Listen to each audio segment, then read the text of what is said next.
For whatever reason, Ouija boards seem to captivate so many imaginations all over the world. No matter what you believe in or how you use the board, it definitely has its fair share of horror stories attached to it. I asked you guys recently to send in your absolute creepiest experiences with the infamous Ouija board, and you guys definitely delivered. These subscribers sent in some truly frightening stories. If you have a story you'd like to share in a future video, be sure to send it in at swampdweller.net or the email you can find in the description down below. Now, let's sit down, turn down the lights, and play with the afterlife.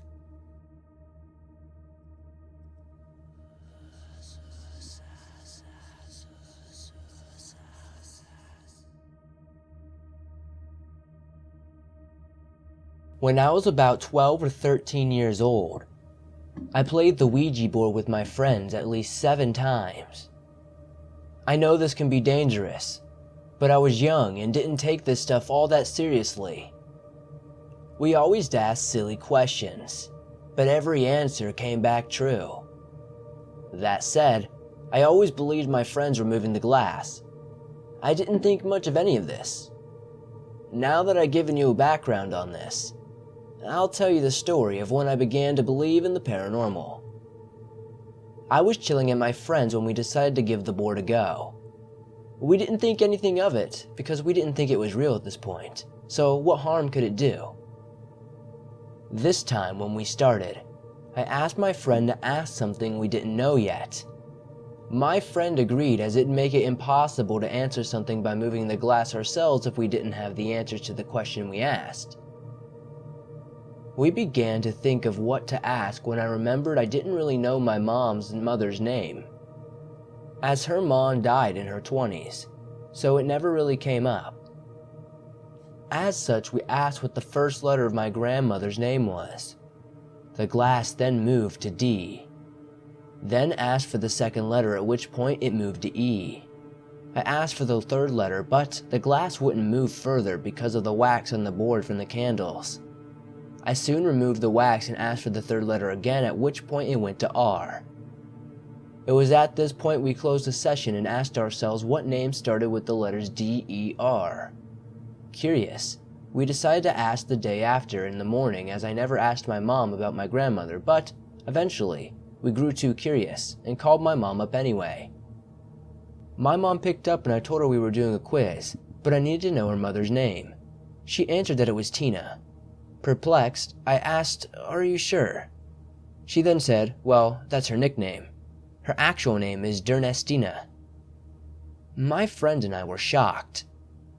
I took the glass outside and shattered it, as I heard if you had a bad ghost, you could do this to rid yourself of it, and I didn't want to take any chances that the ghost speaking with us was bad. The next day I spoke with my mom about everything and she chewed me out something serious. I've never messed with the Ouija board since.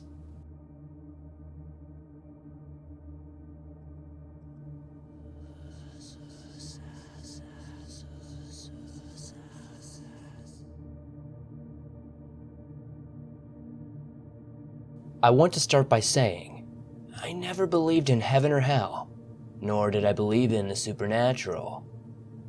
I've always had a heavy belief in science. The following events, however, I'm certain are real and have happened.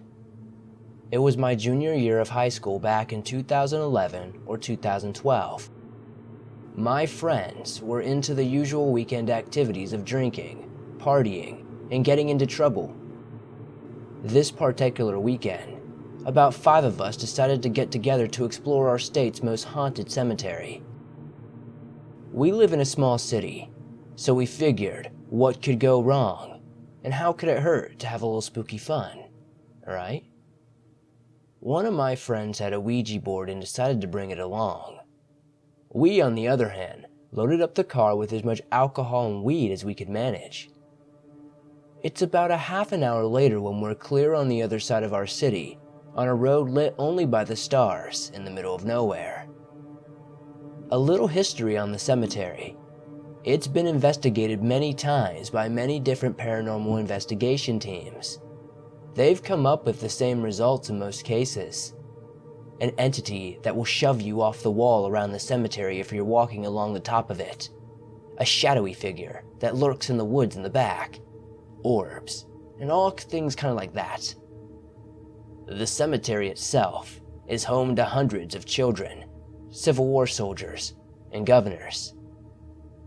The oldest grave is reported to go back to the 1700s. To give you an idea of what we need to do to get into the cemetery from where we park, we first need to not only be on the road that leads to the side of town, then you need to climb over a chain, walk down a 2-mile dirt road, and finally, you need to climb a 5-foot wall into the cemetery itself. It's very tedious. We proceeded through this gauntlet after parking our car until we hit the front gates. While there, I felt something was immediately off, though I'm unsure if it was my friends or if it was just me. At any rate, we helped one another over, and once we got inside, we began partying. We ran around yelling, screaming for the ghost to come get us. Then we went hunting for the shadowy figure in the woods in the back. We then walked away, and the only time anyone felt off was because they were too drunk to balance. Needless to say, nothing unusual happened. That's when we pulled out the Ouija board. The moment we got the board out, I felt drawn to a grave near the center of the cemetery. We all headed over, placing the board on top of the grave. Things started with your typical tomfoolery and silly questions, which of course led to nothing. Growing bored and sober, we decided to go home. I dropped everyone off before going home and passing out myself. The next few days went by eventless until one night when I passed out and my life changed forever. I thought I woke up, but I'd come to find out that I hadn't. I will always remember this place very vividly. The feeling I got when I watched myself sleeping in bed was so surreal. I wasn't dreaming, but I wasn't in what we'd consider real life per se. A few more minutes passed and I watched myself sleep when I suddenly felt something pulling towards my window. I remember telling myself I can't go to the window. My bed is in the way. The moment that thought crossed my mind, the bed was no longer there. I didn't go around or stand on my bed. No, I was passing through it. Before I could process things, my hand began moving the curtain against my will. I remember fear enveloping me as this happened. Once the curtain was drawn, my eyes were glued to the streetlight outside my window. There was a little boy, probably no more older than 4 years old, staring straight at me. The boy looked to be from an older time, but before I could speculate further, something grabbed the boy and pulled him away. It was at this moment I awoke and realized it was time to go to school. I remembered everything vividly and uncomfortably. I tried to let myself think this was all just a dream. The next few nights were the same dream, if you even want to call it that. This continued for about a week or so, before it finally changed. Instead of having the urge to open the curtains, I was instead watching myself sleep, my back towards the open room. I would get the urge to turn around, and so I would do so. That's when I saw him. The boy was in my room, reaching his hand up to me as though he was afraid. I reached out to him. When I was only a few centimeters away, his hand changed. He was no longer a boy at all. I'm not sure how to describe what he turned into. I can only say it was dark, evil, and full of hatred. It was basically like a dark cloud. I remember screaming, but no sound coming out. Seconds later, I awoke, at which point I turned all the lights on and I saw nothing. This recurring nightmare continued on for what felt like weeks, until I eventually refused to sleep and fell into the darkness and a sickness and depression.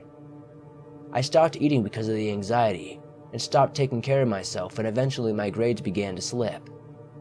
I grew angrier as time went, and eventually I felt that I needed to go to church. Me, a believer in science, who had never gone to church ever, felt that I needed to go there. I eventually went to a church, sat down, and explained everything to a priest. When he asked if I'd ever tried to communicate with demons, etc., I had my moment of clarity and remembered the cemetery excursion. I then explained to him everything that had happened that night. The priest I spoke to wasn't really a demonologist or someone who handled such things. So after I left the church, I got my friends to bring me to the cemetery again. Once we arrived, we immediately went to the grave we used the Ouija board on. The name, Samuel Diamond, was engraved on it along the years of his life. Born 1859, died 1863. I immediately rushed home and did all the research I could on how to rid myself of spirits or demons. That's when I saw the solution of burning the damn board. It was then I remembered it was still in the trunk of my car, so I immediately started the pit out back and grabbed the board before chucking it into the fire. After I burned the board, things got stranger though. The out-of-body dream state stopped, but I started to get unusual feelings. It was like I could sense something there at all times. Ever since I burned the board and to this day I can still sense something around me. Every night I have to keep myself facing the open room, and if I roll over I immediately wake up. There are times I'm trying just to relax and I feel something is practically driving a hole through me by staring at me. I always feel like whatever it is watching me, it's not good. I break out in tears sometimes from fear. Things are really bad, when they want to be anyway. Admittedly, as of late, it's been far less frequent. I later researched that burning the board can be useful, but only once you've closed a session by saying goodbye. I was a dumb teenager and did it all wrong. Now my life may be permanently altered. I've come to learn that our world is much more complex than what I used to believe it was. There's an unfathomable depth to so many planes of existence in our universe. I now believe anything is possible. Although it is heavily against my beliefs, there are some things out there positive science is unable to explain. That doesn't mean they don't exist, however.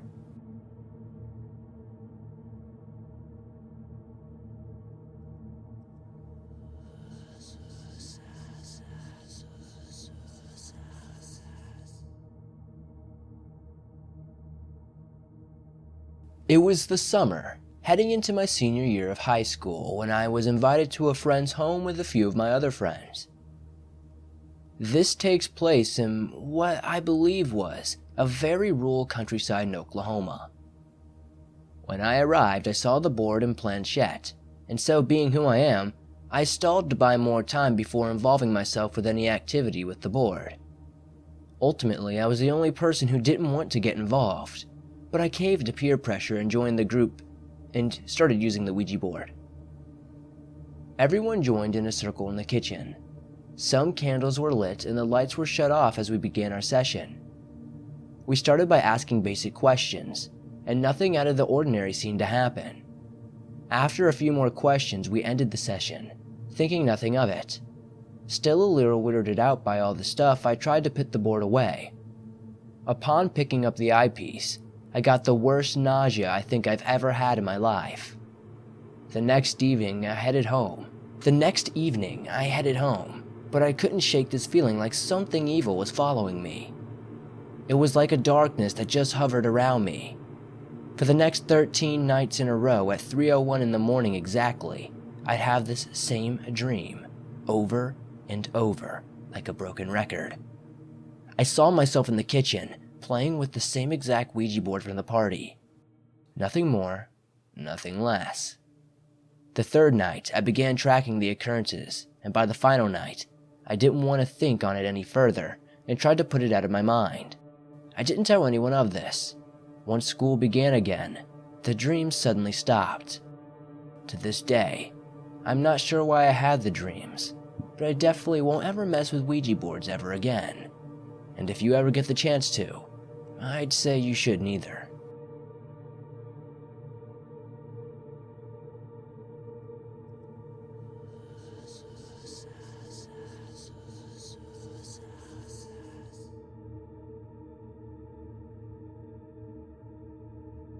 It was about a year ago when my friend and I decided to bring her Ouija board on a field trip. We were going to Greece to learn about its history and mythology. While there, we'd stay in a hotel for 3 days. 3 of us were staying in the same room together. My friend kept her promise and came to our room that night with the board. Everyone joined in on this except the second guy in our room, who went to the balcony to study. This left one guy, myself, and my friend to play with the Ouija board. We began the first rounds of questions with one other guy in the room, who asked, "Are you a demon?" Nothing came of this, of course.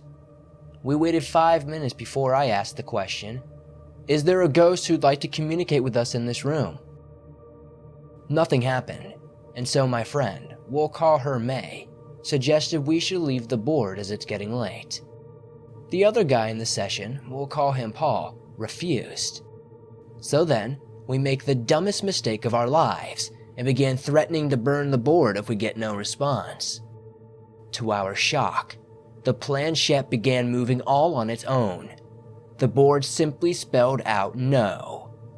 Keep in mind it spelled the word rather than going straight to the no on the board itself. Having had enough, we decided to say goodbye, end the session, and soon after, May grabbed the board and left the room terrified and pale looking. 10 seconds later, the guy who was studying came in screaming that he'd seen someone's leg from the floor above falling into some bushes. We told him about what we had done, and he had a semi-panic attack. We crashed, and the next day May convinced us to check on the leg that had supposedly fallen. We checked with the elderly couple above us who claimed they hadn't dropped or lost anything. We then checked the bushes to find a knee-high boot. There was nothing strange about it or even in it. It was just a boot. We told the staff about it and they mocked us with the place possibly being haunted.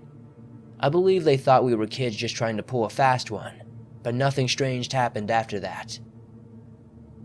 To this day, we have no idea who that boot belonged to, how it fell, or who threw it. But I'm not messing with a Ouija board anytime soon.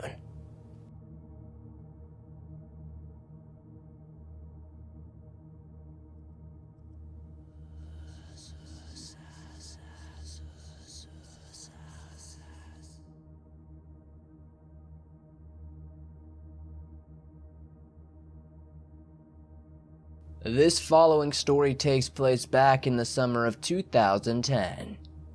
On this night, my sister-in-law asked me if I had ever messed with Ouija boards before. My perplexed face said everything. I'd never even heard of the thing before. Seeing this, my sister-in-law began explaining what they were, how they worked, and then asked if I wanted to experience the board for myself. I agreed, and since her parents wouldn't let us do it in their house, my brother, sister-in-law, and I headed to our parents' place to set up the board on the porch. It should be noted that there was a group of us in this session. After setting up, we began our session with Brittany, my sister-in-law, asking if there were any friendly spirits around us that were willing to communicate. The board moved to no, at which point I felt myself already beginning to freak out. I asked if anyone else was moving this because I wasn't about to be duped. My brother and Brittany both shook their heads no. Soon enough, my sister-in-law's voice became firm, and she said only benevolent entities were welcome to communicate with us. Violent entities were not welcome. We waited a few more minutes before continuing our session, at which point it was asked again if there were any entities willing to communicate with us. This time, the planchette slowly moved to yes. Deciding to continue, we soon asked if there was anyone in particular the spirit wished to address. The planchette moved to yes again. At this point, it began moving on its own free will. Brittany soon asked who it would like to communicate with specifically. The planchette spelled out Ashley. At this point, Ashley begins freaking out and asking why the hell it wants to communicate with her. Brittany reassured Ashley it was okay and told her to ask the question.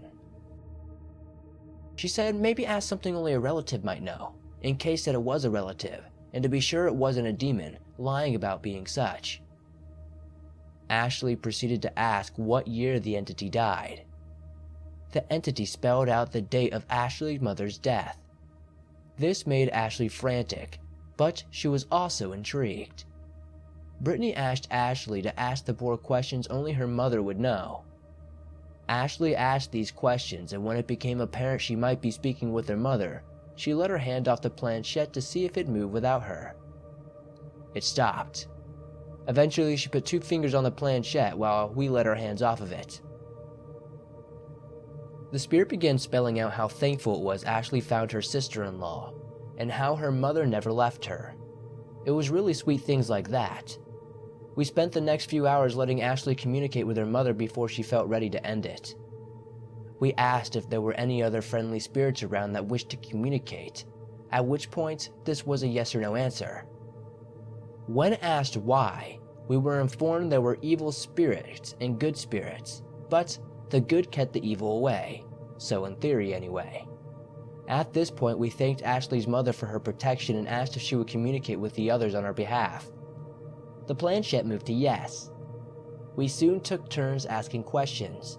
When it came to my brother's turn, he asked the stupid question of when he would die. At this point, it gave him an old age, and he said it was lame.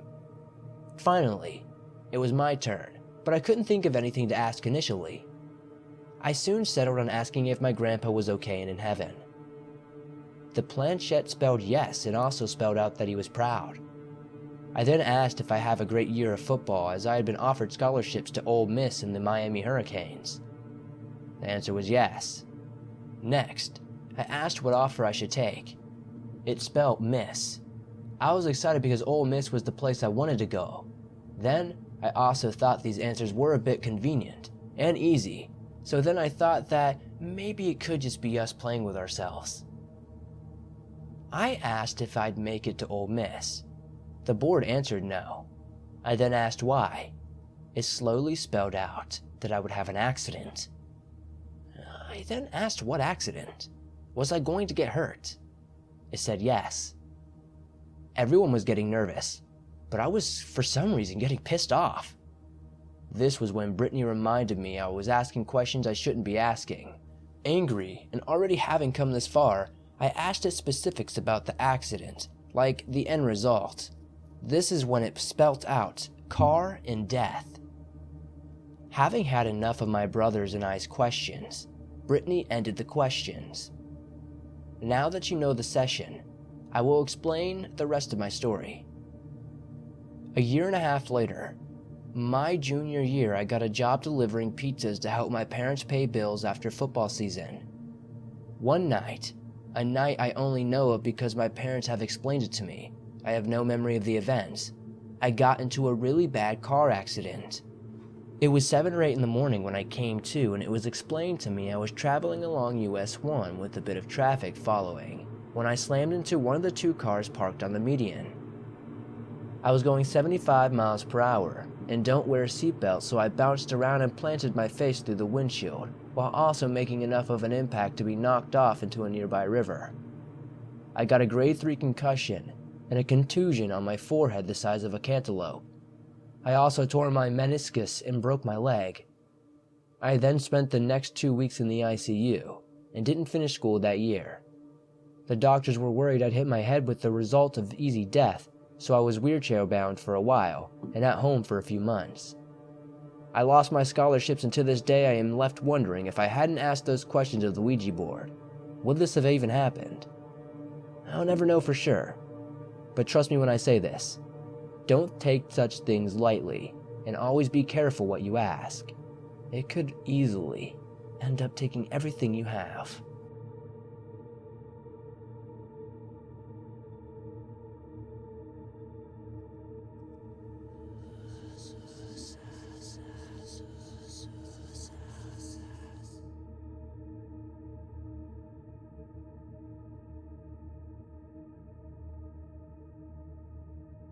This story happened many moons ago when I was around 13 years old or so.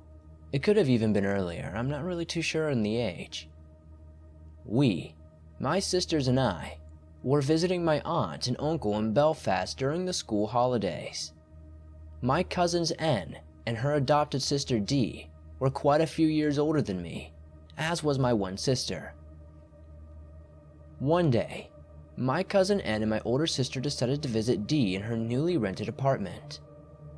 I'm not sure where this place was. It was just too long ago to really remember. But it was quite close to my aunt's house. I, of course, begged to be allowed to tag along. While there, N and D suggested that we try a homemade Ouija board that they had made. We referred to it as Mirror Mirror. They quickly set it up. It was a large round mirror with handwritten alphabets placed around the outer edges of the mirror, as well as the words yes and no. As far as I can remember, there were no prayers for protection, but after explaining what we all had to do, we put our fingers on an upside-down shot glass, which would act as our planchette. N and D started asking questions.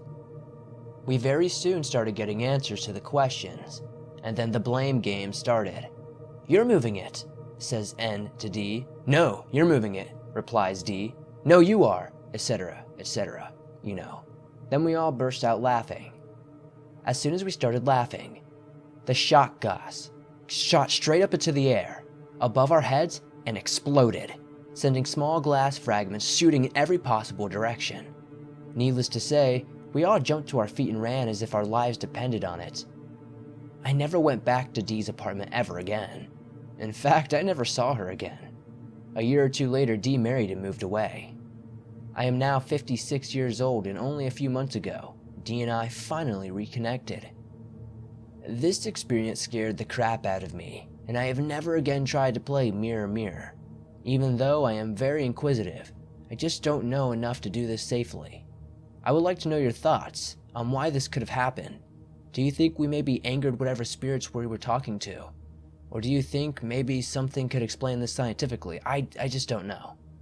Any thoughts would be appreciated.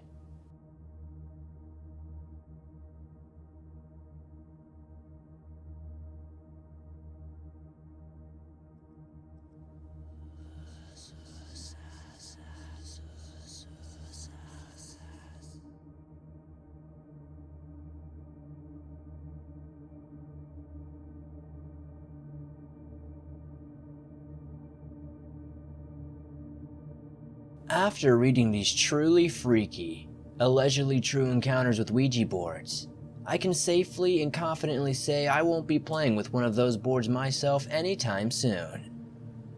Whether it be a game with friends, a message board for the afterlife, or a playground for demons and the like, be safe out there when playing with the unknown.